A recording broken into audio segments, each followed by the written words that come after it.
Recycled candles are probably one of my favorite projects because they take waste and turn them into new, beautiful items that you can love and enjoy. And what's better than that? So today we're going to go over the quick and easy way that you can recycle your waste wax and any residue that you have after candle making. So to get started, this is our Catchpot that I use in the skillet. So once the pot is a certain degree of fullness, I pop this out and I can reuse this in a candle. I can melt it down and reuse it again. So this, once waste, then becomes a candle. The other way that I collect waste is from candles that haven't done so well. Either they stopped burning, they had some issues, whatever. It didn't get finished, so we're going to re-chunk this up into a smaller project, melt it, and reuse it. This candle had a lot of issues, but we're going to solve all those issues by keeping it separate from all the other waste we have, and we're going to treat it like it's a diamond in the rough. We're going to chunk it down, remelt it, take the wick out, and pour it into a brand new mold. So the candle that we're now having problems with is going to be problem-free once we're done. Container candles sometimes can cause issues because you can't get that little piece out. There's an easy way to do that. You just put this in some hot water at the very base. Make sure you use a pair of gloves to keep your hands from getting too hot. And the water will melt this wax. Don't submerge, water and wax don't mix. Just enough to get the wax hot enough to melt. Once it has a nice little melt, it'll slide right out. You can see I've already done it with this one right here. This came out of a similar shaped candle, and I'm now cleaning it in my bain-marie. I've got a pot of warm water and I've just dumped the whole container in there, and in a few minutes I'll go and I'll pull that container out, wipe it with paper towel, and have a brand new clean glass to use for another day.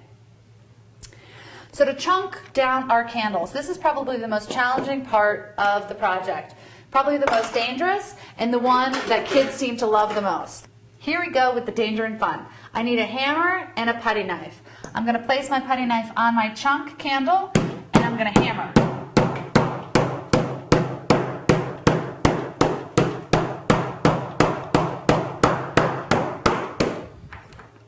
You can see my chunk candle is already breaking up into smaller pieces. That'll be easy to use in a new chunk candle.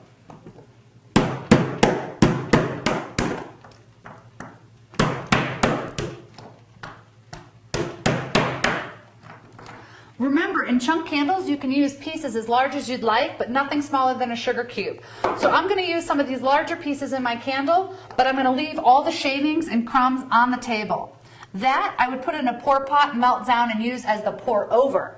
So let's just throw these chunks in.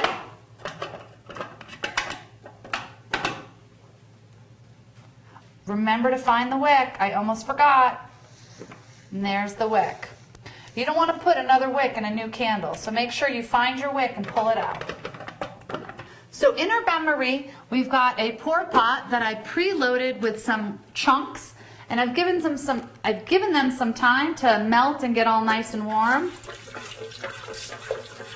But we might have some wick and some other things in here. So as I pour over, I'm going to grab my strainer so that I make sure to catch anything that I don't want to go into the new project.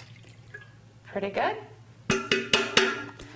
The key is to heat your wax ahead of time. The wax that I just poured has been colored and scented. It came from waste candles, so it already was scented and already colored.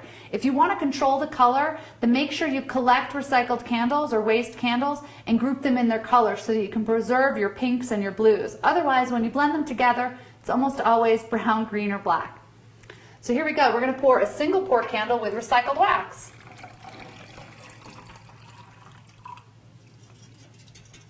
Excellent. And you can see in the pour pot, I have a little bit of wick, and it looks like something else. Oh, a wick tab.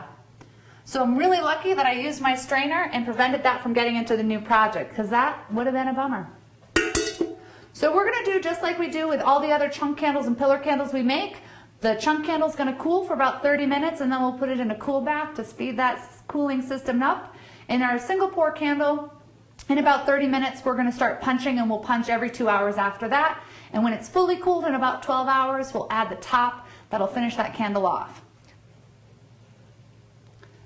So with a few easy steps, you can take your wasted, unhappy candles and make them into new, beautiful projects that you can use in your home or even give away as gifts. So go around, collect those candles that aren't so happy, that aren't doing so well, melt them down, chunk them up, and make brand new, beautiful projects.